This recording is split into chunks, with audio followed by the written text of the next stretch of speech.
The verdict: rape of Kavya, an air hostess. Mumbai, Sessions Court, Courtroom Number 1, date 17th March 2029. The murmurs inside the packed courtroom were hushed when the black-robed judges emerged from the antechamber and took their seats behind the tall wooden bench.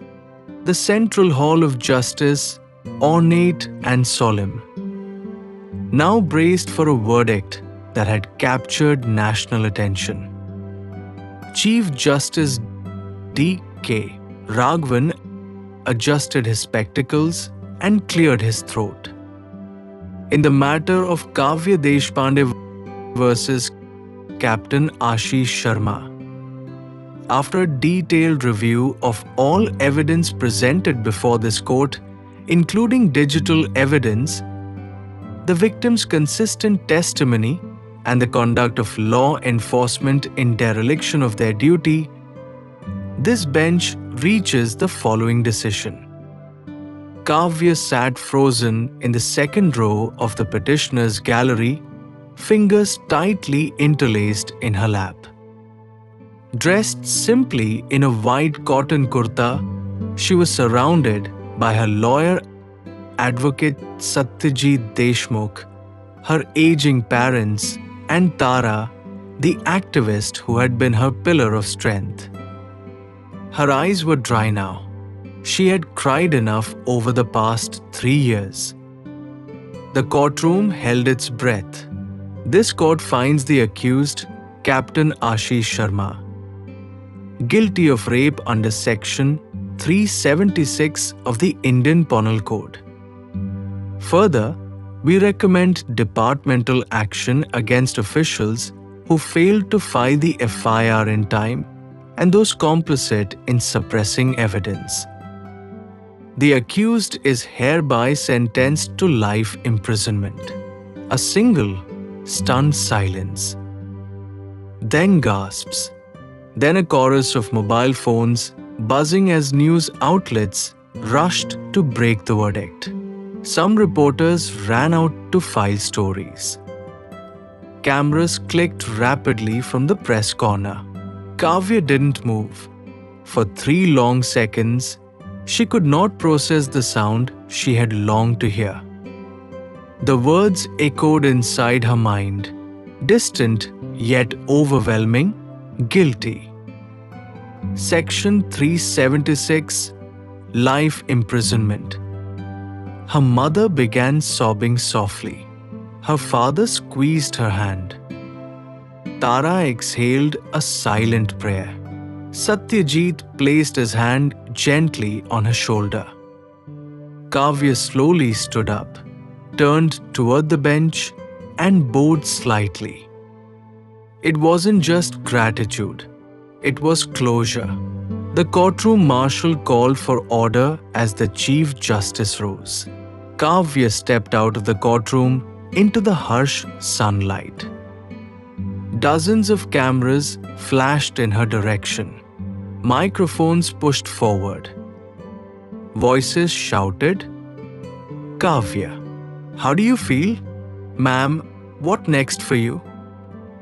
Do you think justice delayed was justice denied?"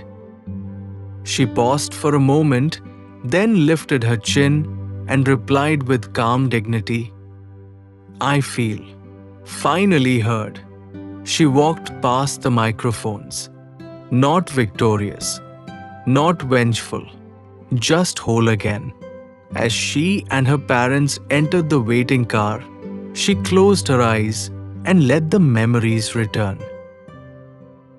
3 years ago, in a London hotel room, her nightmare had begun. Chapter 1. The London Halt Date. 21st February 2026. Location: Heathrow Hotel, London.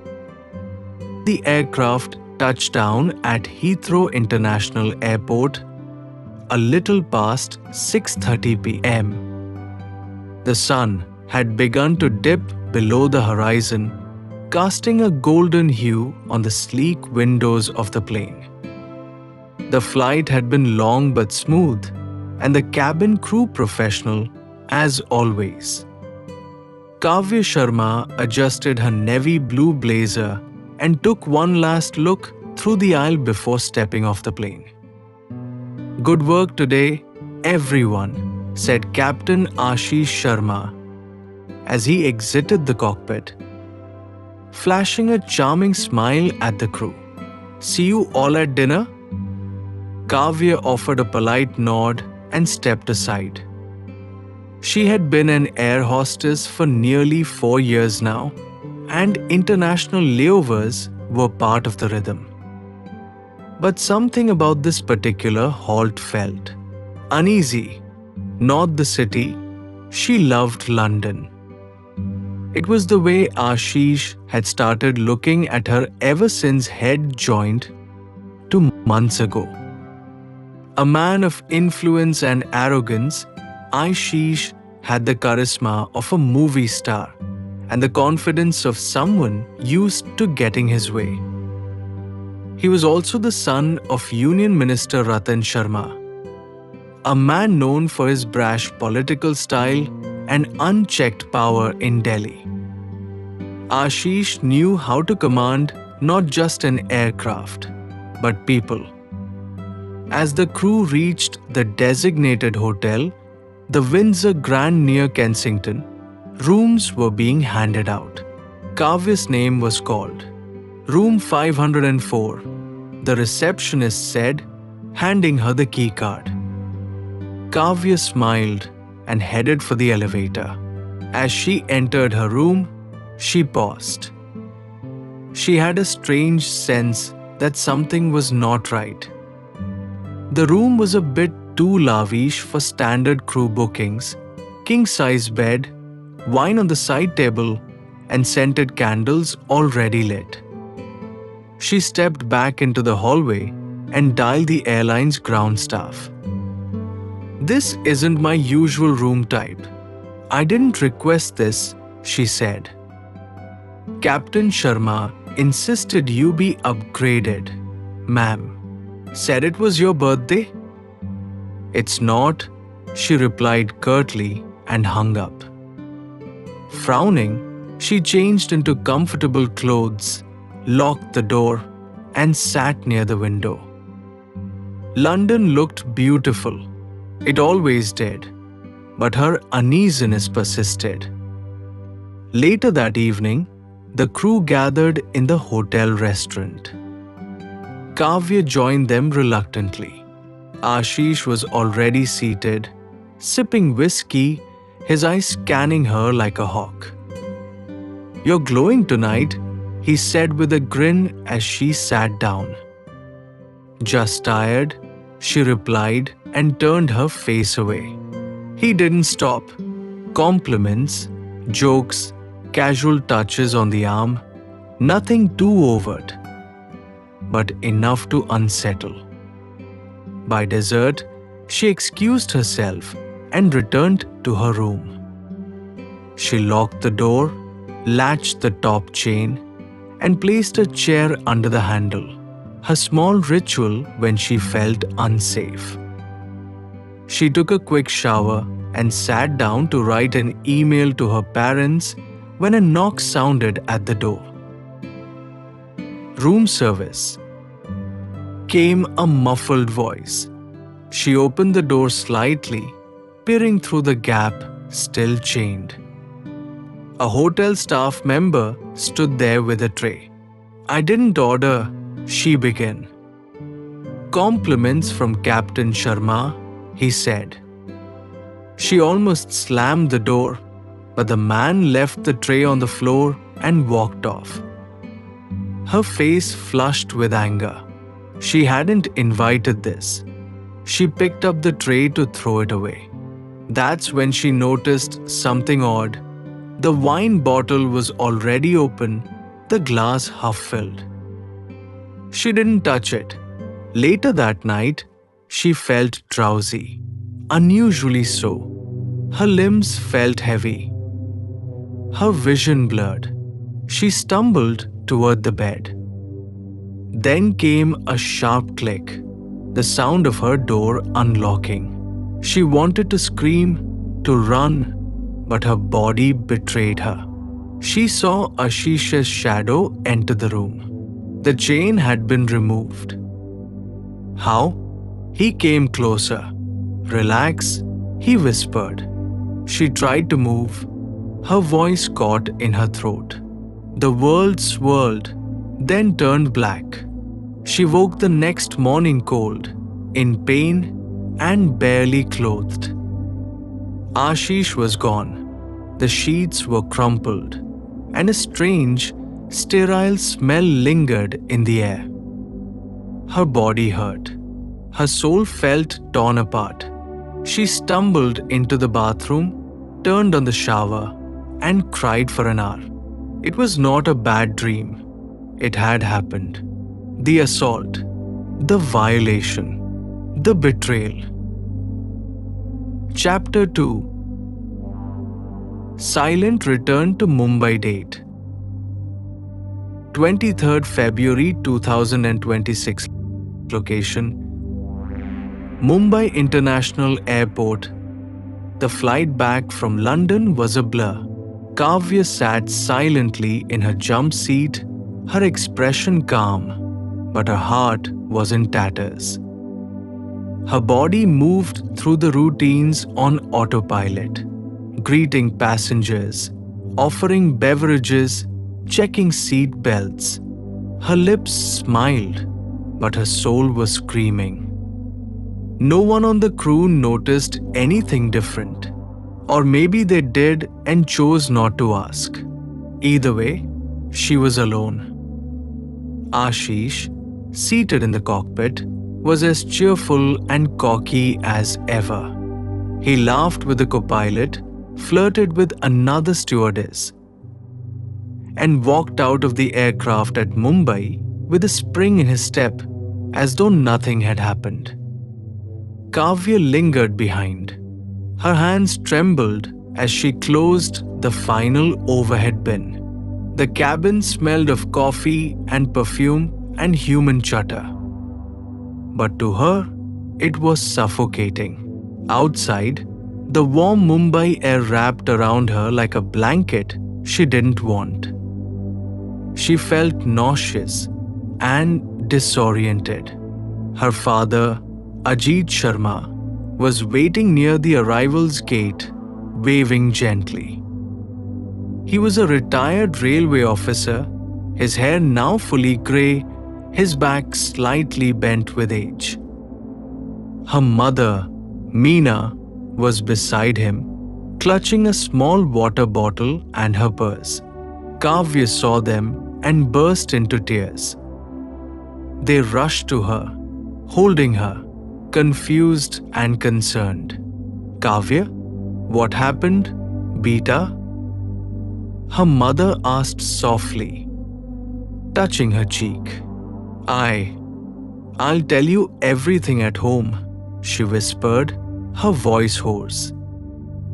Later that night, Mulund, Mumbai, the small two-bedroom apartment in the suburbs, had been her home since childhood. That night, its walls bore witness to a grief no parent should ever hear from their child. Kavya sat on her childhood bed, wrapped in a shawl, her eyes blank. Her parents sat across from her, stunned. "I didn't drink that wine. I didn't let him in. I locked the door. I did everything right. Still, he..." Her voice broke. "He raped me." Her mother gasped aloud. Her father looked like he had aged 5 years in 5 minutes. For several moments, no one spoke. Then Ajit stood up, walked over, and hugged her tightly. His voice trembled. "We believe you, Kavya, and we will stand by you, no matter what." That night, the household didn't sleep. The next morning, Kavya walked into a local police station in Andheri and gave her complaint in writing. She described the date, time, location, and name of the accused. The duty officer read the paper, frowned, and looked up. "You're accusing Captain Ashish Sharma?" "Yes." "Do you know who he is?" "I know exactly who he is." He folded the complaint slowly and said, "Madam, these cases are tricky. International location, high-profile name. It's not that easy." "Are you refusing to file my complaint?" No, he replied quickly. "We'll look into it. File it under verification first." She didn't know the law in detail, but she knew the delay tactic well. Hours passed. The station officer disappeared for lunch. Calls were made. A junior constable returned and said gently, "Didi, you should go home. Someone will call you tomorrow." No FIR was filed. The next morning, Kavya went back with her father and a lawyer friend of her father's. They insisted on a formal FIR. Still nothing. By the third day, the station had stopped taking her calls. The machinery had begun its slow sabotage. Not openly, not rudely, but silently, in the way the powerful smother the powerless, with silence, delays, bureaucracy, and pressure. But Kavya was not ready to break. Not yet. Chapter 3. The official complaint date: 26th February 2026. Location: Mumbai, Advocate Satyajit Deshmukh's office. Dadar. Kavya sat across a white teak desk in a small but busy law office, her shoulders squared, her eyes fierce. The trauma had not faded, but something else had taken its place: resolve. Advocate Satyajit Deshmukh, a tall man in his 40s with salt and pepper hair and eyes sharp as glass, had just finished reading the handwritten account she had brought. "I believe you," he said without hesitation. "And if you are ready to go all the way, I'll fight this with you." Kavya nodded. "I have nothing to lose anymore." The past few days had destroyed her illusions. Her airline had sent her a routine transfer notice. Effectively a polite dismissal. No explanation, no hearing, just silence. Cha wouldn't return her calls. Her crewmates, once friendly, now avoided her. She was becoming that girl who cried rape. Advocate Satyajit leaned forward. "Here's what we'll do. Since the police have not filed your FIR, we will go directly to the magistrate under section 156(3) of the Criminal Procedure Code. The court can order the police to register an FIR." Kavya listened carefully. Her father, seated beside her, had tears in his eyes. Her mother sat quietly in the corner, praying silently. "We'll also submit all proof you have: hotel booking records, messages, CCTV footage if available, and medical reports." "Did you get a medical exam?" She shook her head. "No." I was ashamed. "I just wanted to come home." I bayed before leaving. I was afraid to even go to a hospital in London. Advocate Satyajit sighed. "That weakens the physical evidence, but not the case. Your consistency, your report, your conduct, it all matters. We'll build this properly." 1st March 2026, Magistrates Court, Mumbai. The complaint was filed. The court clerk raised an eyebrow, reading the name of the accused. The judge skimmed the papers and said, "Issue notice. Police must respond in 7 days." The media hadn't picked it up yet, but whispers were beginning. Someone from the minister's office called Kavya's home number that evening. A polite woman's voice. "We hope you'll reconsider, Miss Kavya. These matters can destroy reputations. We can offer compensation, an apology, even a job with another airline." Discreetly, Kavya replied coldly, "I want justice, not hush money," and hung up. 5th March 2026, Andheri Police Station, under the magistrate's order, the police finally registered an FIR. An inspector, looking irritated, read it aloud, barely hiding his disdain. Captain Ashish Sharma, IPC 376, 354, 506. You do realize this is a career-ending accusation? I hope so, Kavya said without blinking.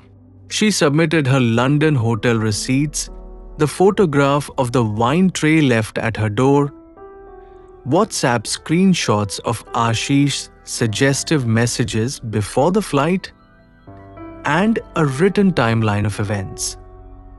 She even included the names of 2 hotel staff who might remember the service call that night. The inspector sighed. "We'll call him for questioning." 2 days later, a press note was released. Captain Ashish Sharma has denied all allegations. He claims the encounter was consensual and that the complaint is a case of professional jealousy and revenge. He will cooperate with the investigation. And just like that, the narrative began to flip.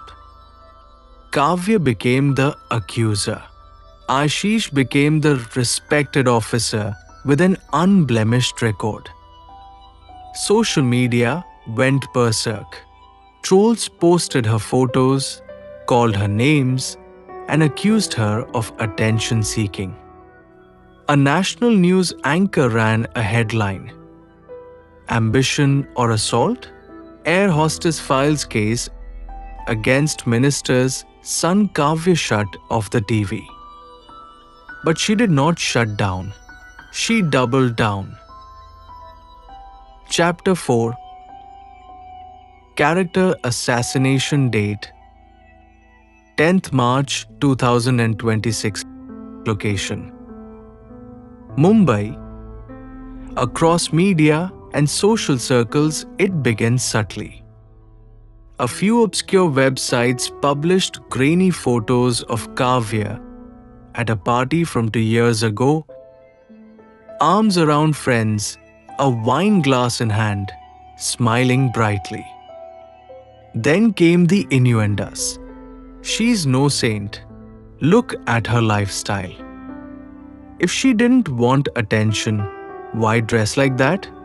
Everyone knows what these girls do on international flights. TV debates lit up. Men in suits and women with exaggerated concern argued her case on primetime panels as if it were a television drama. None had met her. None had read her complaint in full. Yet they all passed judgment. The media narrative was quickly shifting. Ashish, meanwhile, released a carefully scripted video. Dressed in a crisp white shirt, seated beside his parents, he spoke in measured tones. "I am shocked and saddened by these baseless allegations. I have always respected women. I believe in the law of the land and will cooperate fully. But I will not allow my name or my family's honor to be destroyed by lies.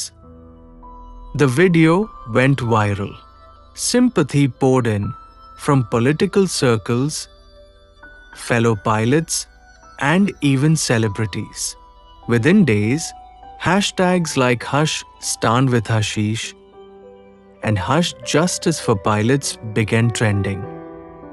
Kavya watched it in silence, her knuckles white as she gripped her phone. "What about my truth?" she asked, staring at the screen. "What about my pain?" 11th March 2026, Advocate Deshmukh's office, get ready. Satyajit warned her, placing several newspaper clippings on the table. "They're building a character profile against you. Everything you've ever said or done is now under scrutiny. I have nothing to hide. You once dated someone in the same airline. Did it end badly? Yes, but that has nothing to do with. They'll say it shows emotional instability. They'll question your motives, your past, even your menstrual cycle if they think it matters. The courtroom is not a place of dignity for a woman in your position. It's a battlefield." Kavya closed her eyes for a moment. "Let them come. I've already lost my job, my friends, my peace. But I won't lose my voice." Satyajit smiled grimly. "That voice will echo in court. But prepare for the crossfire." 15th March 2026, social fallout neighbors stopped speaking to Kavya's family members. The local grocer avoided eye contact. Kavya's building secretary whispered in the hallway, "Bad luck follows bad names." Even her old college friend messaged her, "Hey, I'm sorry this is happening, but can you not tag me in anything? My company is watching." The loneliness became suffocating, but her parents stood firm. Her father now walked her to the court every hearing. Her mother kept a small Shivlinga on the windowsill and prayed for strength, not revenge. 18th March 2026, court hearing begins. Kavya stepped into the courtroom in a plain salwar kameez, her hair tied back, eyes determined. Ashish arrived 15 minutes later, flanked by 3 lawyers and a personal assistant. He gave her a passing glance, cold, unapologetic. Advocate Satyajit leaned toward her. "Don't look at him. He's not your judge. The judge is sitting up there." The prosecution presented the initial evidence: hotel logs, room booking records, and CCTV footage of Ashish entering the elevator at 11:47 p.m. and again leaving at 1:12 a.m. Ashish's lawyer stood up, smirking. "Your Honor, the footage proves nothing. He may have visited for a consensual encounter. There are no signs of forced entry, no physical injuries, and most importantly, no medical examination." He turned toward Kavya. "Isn't it true, Miss Kavya, that you had a cordial relationship with my client prior to this date? That you exchanged friendly messages?" Kavya replied steadily. "Friendly doesn't mean consent." The lawyer pounced. "You didn't object to his flirting before. You accepted the wine, didn't you? You let him into the room." "I didn't. The lock was tampered. He drugged me. But you have no proof of that. Do you?" Silence fell in the courtroom. For a moment, even the fan above seemed to pause. "No," Kavya replied softly. "But I have my truth, and I will repeat it every day until someone believes me." The judge made a note. The court adjourned. Outside, cameras flashed. Ashish's team smiled for the press. Kavya turned her back on them and walked straight ahead. This was just the beginning. Chapter 5. The Price of Truth. Date 25th March 2026. Location Mumbai. Sessions quote the courtroom battles were only a fraction of the war. The real war waged outside, in whispers, side glances, and cold shoulders.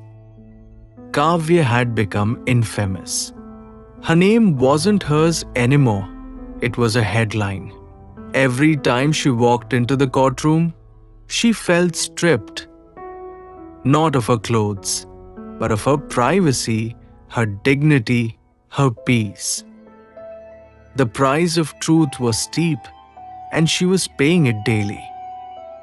Lost Wings, her termination letter came via email. Dear Miss Kavya, in view of ongoing legal issues that affect the reputation of the airline and the sanctity of our crew's integrity, we regret to inform you that your services are no longer required. No hearing, no inquiry, just an end.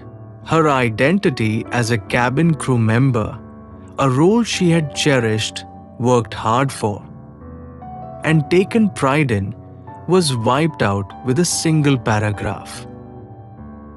That evening, she sat alone on the building's rooftop, looking at the sky where planes blinked faintly. Her mother brought her tea and sat beside her. "You're not alone," she whispered. "And this is not the end. You didn't lose your wings, child. You gave them to truth." Backlash, the minister, Ashish's father, finally broke his silence. In a press conference in Delhi, he slammed the dirty tricks of political enemies and accused an unnamed woman of being used to malign his son's spotless record. Behind closed doors, Kavya received another call, this time from a powerful female bureaucrat. "Beta, sometimes silence is smarter than noise. Just think, your parents are old, your career is gone, your future will be a struggle. Why not take a generous settlement and move on?" "You've made your point." "I haven't," Kavya replied. "Because justice isn't a point. It's a process." The call ended in silence. Advocate Satyajit warned her. "They will drag this case out. Their aim is fatigue. Delay. They hope you'll give up. But if you can endure, we will win." "I didn't start this fight to stop halfway," she said. Courtroom. Cross-examination continues. Ashish's lawyer was relentless. "Isn't it true you were romantically involved with the accused?" "No." "You met him socially multiple times?" "Yes, as colleagues." "You flirted with him in messages." I was polite. "That isn't consent. You had no medical examination, no witness, no injury. Why should the court believe you?" She looked directly at the judge. "Because rape isn't always bruises and screams. Sometimes it's fear. Sometimes it's silence. But silence doesn't mean consent. It means survival." The judge did not blink, but his pen stopped briefly. cost of courage, Kavya's bank account was nearly empty. Her father's pension barely met expenses. Old friends kept distance. Job interviews ended in polite rejections once they saw her name. Landlords wouldn't rent them. Her building's management handed them a subtle eviction notice, major repairs planned, all tenants requested to vacate temporarily. Kavya and her parents moved to a rented 1 BHK flat in a far suburb. The nights were noisy. The walls were thin, but their resolve remained thick. A glimmer of support one day, unexpectedly, an envelope arrived. No sender. Inside was a note. I watched you speak in court. I believe you. My sister went through the same. She gave up. You didn't. Don't stop. A stranger enclosed was a check for 50,000 rupees. Kavya never encashed it, but she kept the note on her bedside table. For the first time in months, she cried not from pain, but from strength. Chapter 6. Trial by fire date 12th April 2026. Location Mumbai. Sessions Court. A legal battle is not just about truth. It is about endurance. By the sixth hearing, the judge had changed. The defense filed a plea to quash the case due to lack of prima facie evidence. A routine procedural delay, but it meant a fresh round of arguments. A restart, a reset. For Kavya, it meant reopening old wounds again and again. Outside the courtroom, the heat of summer rose. Inside, the heat of scrutiny never fell. The diary advocate Satyajit submitted a new piece of evidence. Kavya had maintained a personal journal, written not for court, not for evidence, but for her own sanity. In it, she had recorded details of that night in London, her mental state, and every step of the aftermath. The court agreed to allow it. Ashish's lawyers pounced. Anyone can write a diary. It's fiction. She's a storyteller, not a victim. But when the judge read the pages, meticulously dated, raw with emotion, fragmented in some places, almost childlike in others, he said quietly, "This isn't fiction. It is trauma on paper." Character on trial. Ashish's defense turned aggressive. They called Kavya's former airline manager to the stand. She was friendly with many male crew members. He said, "Did she ever file previous complaints?" "No." "Sir, so why now?" "Perhaps it's for attention," he muttered.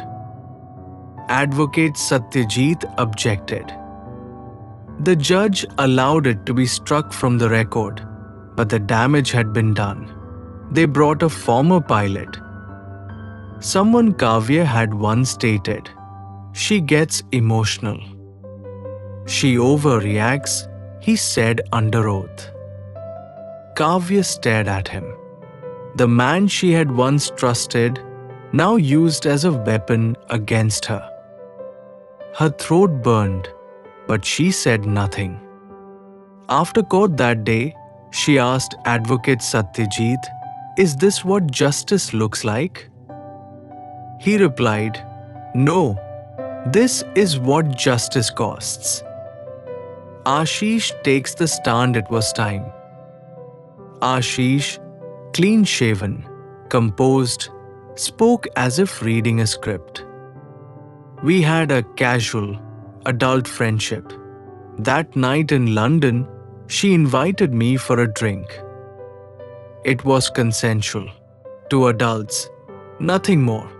Did she ever say no? Asked the judge. Not in words. But there was no resistance. Kavya stood up, voice steady. He drugged my wine. I lost awareness. When I woke up, I was naked and alone. I remember his colon, his breath, his weight on my chest. I remember trying to scream. Nothing came out. The room was still. Advocate Satyajit placed a lab report from the hotel's wine glass. A trace of benzodiazepine found, though faint. The judge narrowed his eyes. Did the accused offer the drink? Ashish's lawyer interrupted. Objection, irrelevant. The judge overruled. Ashish hesitated. Yes, he said finally. But that's standard. We were celebrating a good flight. Public opinion turns 1 week later. An independent journalist published a long-form piece titled "The Hostess Who Would Not Be Silent." It told Kavya's story with care. No gossip, no drama, just facts. Her timeline, her pain, her fight. It went viral. Suddenly, the tide began to turn. Students held small protests outside court. Feminist lawyers offered amicus support. Former air hostesses shared stories of abuse hushed by powerful names. Kavya received a package, a flight badge from a retired hostess, and a note that read, "Fly, child. Even without wings, fly." Chapter 7. The Minister's Son. Date 20th April 2026. Location New Delhi and Mumbai power does not defend itself with truth. It defends itself with influence, manipulation, and silence. Ashish Sharma, son of Union Minister Dinesh Sharma, had always known privilege, not just wealth, but immunity.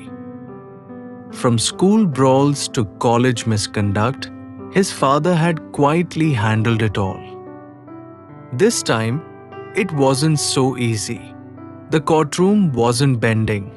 The victim wasn't backing off. And the press had begun to take notice. Delhi. Behind closed doors in the posh government bungalow of Minister Sharma, panic was mounting. "What do you mean, she won't take the money?" The minister barked at his son. "I offered. Through 3 people. She threw it back." And the court? This Satyajit fellow. Who is he? A private counsel. Pro bono. Some crusader. The minister paced. "You've embarrassed me in parliament. The media vultures smell blood. If this girl wins, we are finished." Ashish stayed silent. The minister called the police commissioner. "Delay everything. File procedural reviews. If nothing works, we go nuclear." Nuclear? Discredit her. Utterly. Mumbai. Attack on reputation. The next morning, a new whisper campaign began. News portals ran vague headlines. Hostesses wild past. Unverified claims surface. Sources say she was obsessed with the pilot. A fabricated, leaked video surfaced. A blurry figure resembling Kavya, dancing at a private party, made to suggest promiscuity. Kavya was shaken, but not broken. She looked at the screen and whispered, even if I were naked and dancing, it still wouldn't be consent. Satyajit responded, "We'll file a defamation case. But first, we keep our focus. Supreme Court is watching now." The political crack in Parliament, the opposition seized the chance. A young MP stood up and thundered, "How long will this government protect rapists? This is not a family dispute, it's a criminal case." This is the Me Too moment they wish to bury. Hashtags began trending. Hush justice for Kavya.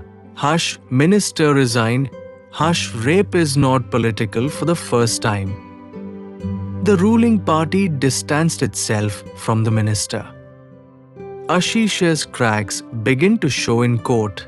Under renewed pressure, Ashish was called back to the stand. This time, Satyajit had sharpened his blade. "Mr. Sharma, are you aware benzodiazepine traces were found in the victim's bloodstream? Could be from anything. Like the wine you offered? She asked for it. But she remembers nothing from that night until pain and fear woke her up. That's what drugs do. They silence. They erase." Ashish fumbled. She wanted it. Did she say yes? Silence. Did she say yes? Ashish? No. The word hung like a gavel strike. Private fallout. Ashish's girlfriend left him. His social circle shrank. Sponsors backed out of his side aviation business. He sat in his luxury flat alone, scrolling through hate messages and death threats. And for the first time, the man who had smirked through hearings sat still. Back in her one-bedroom flat, Kavya looked out the window. The breeze from the sea brought no comfort, but she smiled faintly. "He's starting to feel what I felt," she told her mother. Alone, hunted, unheard, her mother touched her cheek. "But you still stood up. That's what makes you different." Chapter 8. The media storm date. 28th April 2026. Location: Mumbai and National Airwaves. When truth met tenacity, the tempest that followed was merciless. The media, sensing a story of systemic power versus a lone survivor, descended like vultures, some seeking outrage, others seeking redemption. Primetime Spotlight, a leading news channel, invited Kavya for a live discussion. Its banner read, "Rape allegations rock aviation, air hostess versus minister's son." Kavya sat under glaring studio lights, her face composed. Across from her sat a popular anchor known for combative interviews. Anchor, leaning forward, "Miss Kavya, do you realize that careers and reputations have been destroyed by this case? Do you have any regrets?" Kavya's voice was calm but firm. "I regret nothing except that it took me so long to speak out. Regret that the system tried to silence me rather than protect me." The audience, both in studio and at home, held its breath. Tweet storms exploded. Hashtags "Hush Wings of Truth" and "Hush Stand with Kavya" trended nationwide. Counter-narratives and redemption within hours, two distinct camps emerged. The skeptics, opinion pieces questioned her timing, dredged up minor inconsistencies, and insisted the court should be the only judge. The supporters, influential columnists, wrote empathetic editorials. Women's rights organizations published open letters.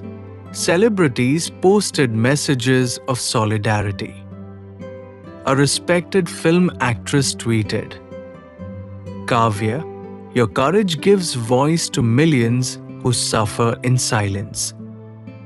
We stand with you." That single tweet was shared tens of thousands of times within an hour. Social media as a battlefield on Instagram, Kavya's private account, once used to post flight selfies, was hacked. Fake confessions were posted, purporting to show her in compromising situations. Within minutes, she lost control of her own narrative. Her phone buzzed non-stop. Trolls, bots, and keyboard warriors flooded her notifications. She turned to Tara, her activist friend, who mobilized a digital response team. Within 24 hours, the hacked posts were taken down. Official statements were issued. A legal notice was sent to the hacker's IP address. The hacker's identity was traced to an address linked to the minister's office. A turning tide yet, as the storm raged, a new current began to flow beneath the surface. Honest reporting replaced sensationalism in some quarters. A timeline of silence. How reporting rape is a battle, a 4-page spread in a leading daily. Psychology of survivors, a televised panel with mental health experts explaining why victims seldom report immediately. Rape Law 101. Infographics demystifying legal jargon for the public. Kavya watched each segment, sometimes through tears, sometimes through silent pride. The narrative she had feared would be hijacked was slowly, irrevocably turning in her favor. Preparing for the next court date with renewed momentum, Satyajit arranged for expert witnesses. A forensic toxicologist to testify on drug traces. A digital analyst to authenticate WhatsApp messages. A trauma psychologist to explain why victims freeze rather than fight. As the date for the final Sessions Court hearing neared, Kavya felt a cautious optimism. The media storm had been fierce, but it had also shone a light into dark corners. That night, she walked along Juhu Beach with her parents, the sea breeze carrying salt and hope in equal measure. Her father squeezed her hand. "You've made them listen," he said softly. She looked at the horizon. The lights of Mumbai flickered like stars fallen to earth. "This storm," she whispered, "is nothing compared to the calm I'll find when this is over." Chapter 9. Trial of Evidence Date 5th May 2026. Location: Mumbai. Sessions Court evidence is the backbone of any case. It holds the power to expose or conceal the truth. In Kavya's case, it was the fragile thread connecting her to justice. If she had been uncertain before, this was the moment that would define her. The final stage of the courtroom battle. The lab reports the defense tried to undermine the scientific findings. Their first move was to challenge the legitimacy of the toxicology report that showed traces of benzodiazepine in the wine glass Kavya had drunk from the night of the assault. They questioned the laboratory's procedure, the contamination of the sample, and the methodology used in the test. Advocate Satyajit, unfazed, stood up to present his rebuttal. Your Honor, we are not here to question the integrity of the lab. We are here to acknowledge that the findings are clear. Kavya's drink was laced with a sedative. That is fact. The impact of that sedative was severe enough to leave her with memory gaps. The judge raised his eyebrows. Continue. Advocate Satyajit called in the expert toxicologist to the witness stand. A seasoned professional, Dr. Malini Shroff had worked in criminal forensics for over 20 years. When she testified, she left no room for doubt. The traces found in the wine were from a common sedative, benzodiazepine, which causes extreme drowsiness, memory loss, and in some cases, total amnesia. This indicates that the victim was rendered unconscious or semi-conscious, making it impossible for her to give consent. The defense's strategy to undermine the evidence was slowly crumbling. The digital footprint next came the digital evidence. The defense had tried to paint Kavya as someone who had been eager for Ashish's attention, pointing to the text messages exchanged between them. But Satyajit had anticipated this argument. Kavya's WhatsApp messages were re-examined under the scrutiny of a digital analyst, who proved that the pattern of communication, casual at first, then increasingly one-sided, showed no signs of consensual intimacy. The key evidence came from a single message Kavya had sent earlier in the day before the flight layover in London.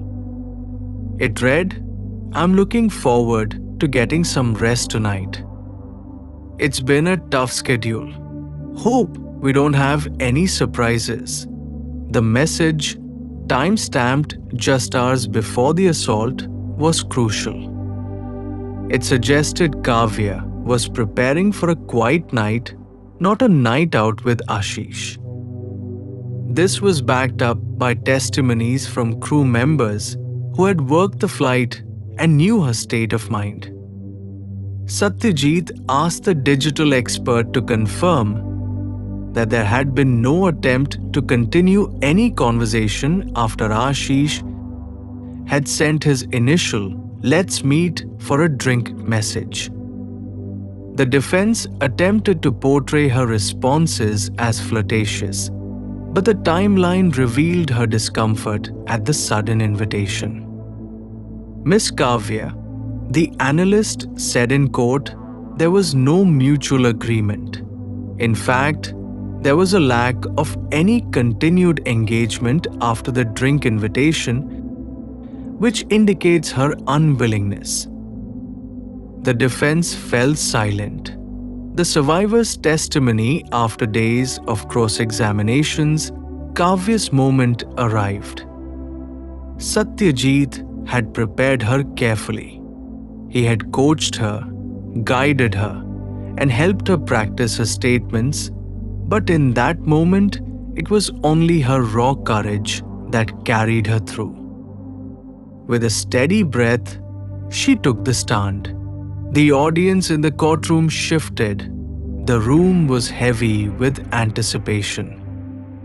"Miss Kavya," the judge said softly, "please describe, in your own words, what happened that night."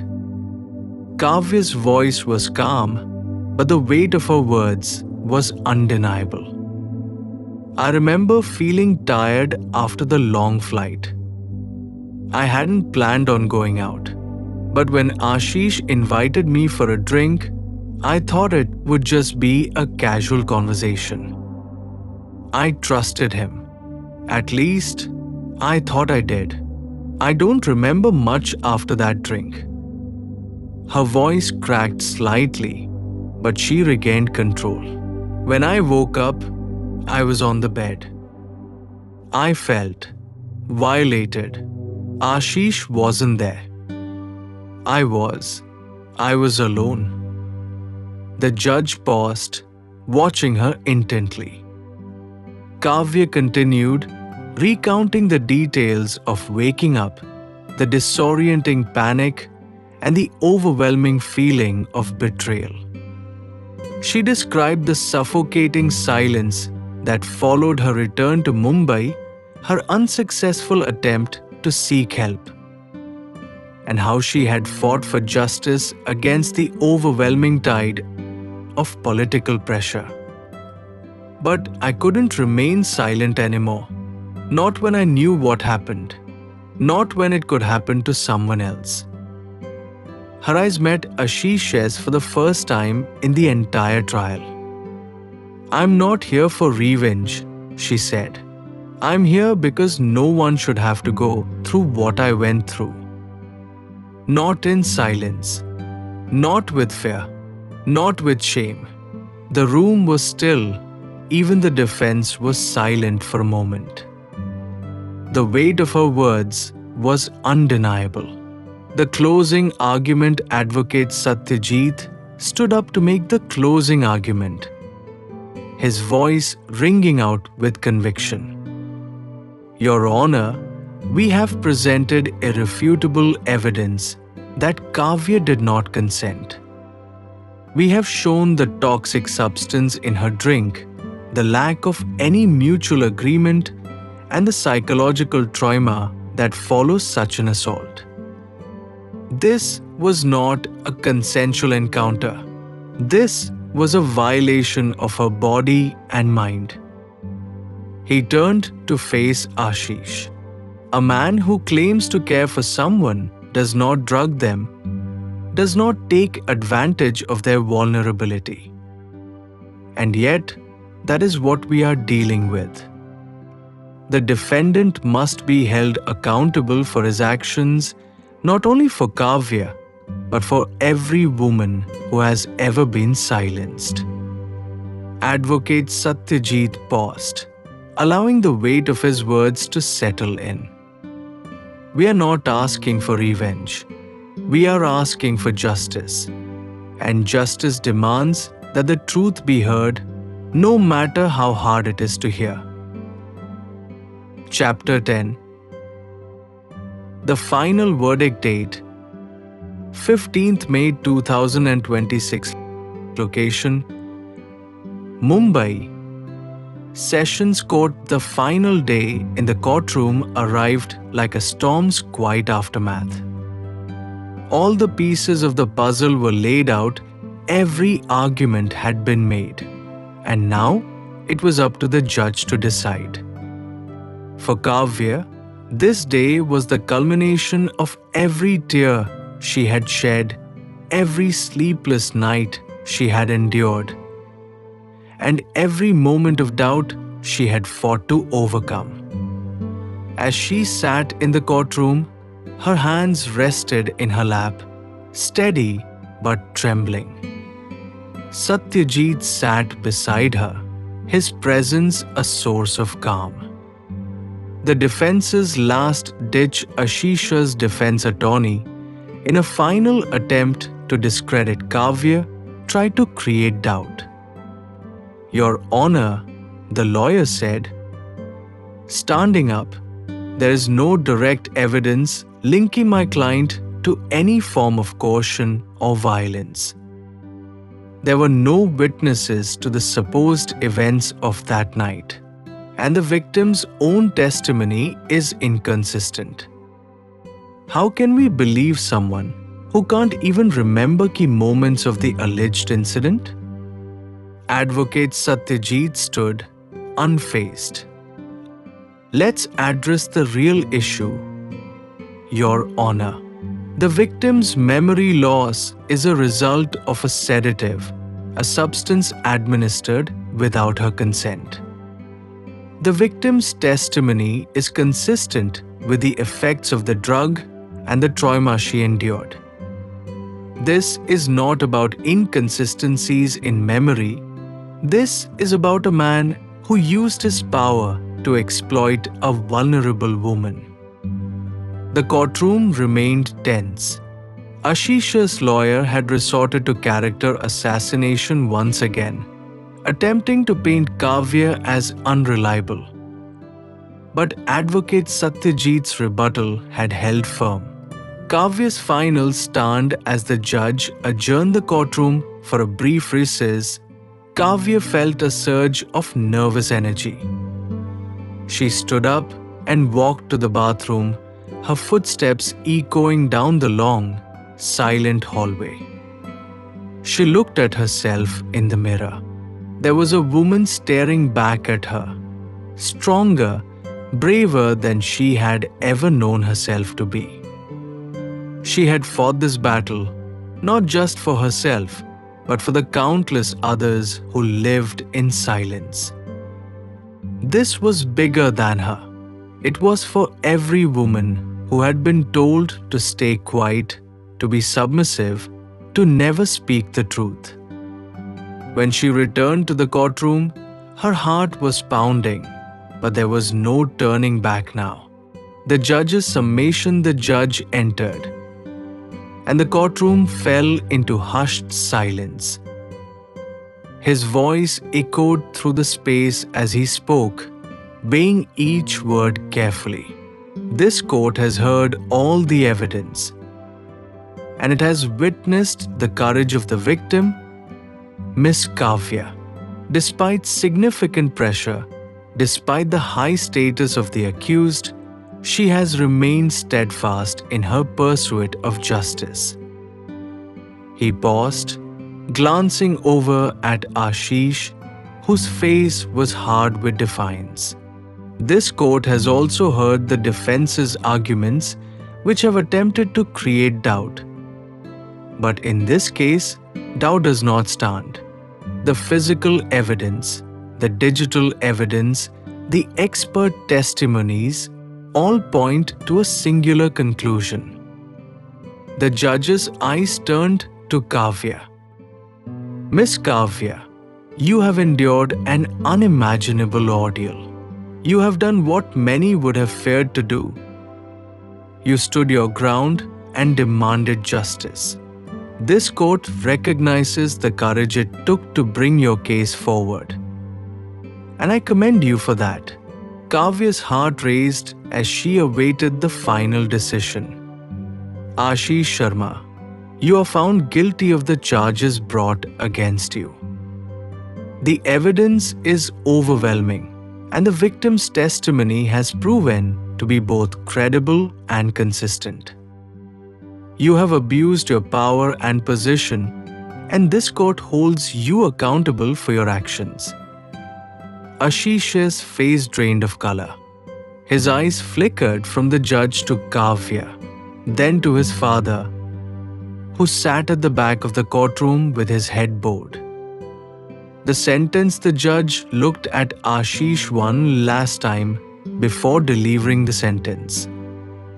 For the crime of rape, you are sentenced to 10 years in prison. Your actions have shattered the life of Miss Kavya and have undermined the trust placed in you as a professional in the aviation industry.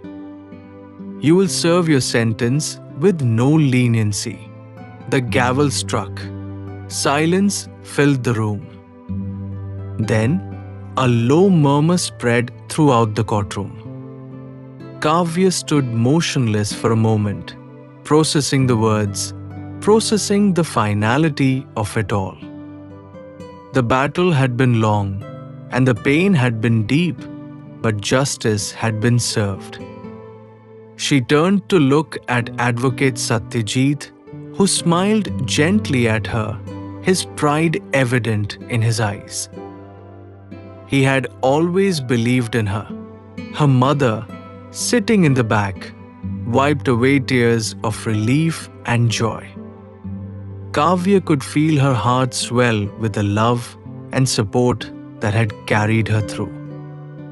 The aftermath, as the courtroom began to empty, reporters swarmed to interview her, their cameras flashing.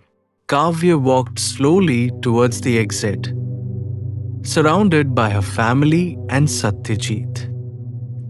The press asked the same question repeatedly, but she gave the same answer with a calm resolve. This victory is not just mine. It's for every woman who has suffered in silence. It's for every survivor who thought they didn't have a voice. It's for every woman who has been made to feel small, insignificant, or invisible. I want them to know that they too can fight. Outside the courthouse, crowds gathered. They cheered, waving banners with her name. In the distance, a few women from the feminist movement stood with signs that read, "We stand with Kavya and justice for all." Kavya knew this was just the beginning. The road to healing was long, but she had taken the first step. A new beginning months later, Kavya's life slowly began to return to a sense of normalcy. She had moved away from the media spotlight, choosing to focus on her recovery and advocacy. She worked with several women's rights organizations, helping other survivors find their voices. Her parents were proud of the woman she had become, brave, resilient, and dedicated to helping others. Kavya knew her journey would never truly be over. The scars, both physical and emotional, would remain, but they would no longer define her. She had won the battle, and that victory, however hard won, would always be hers.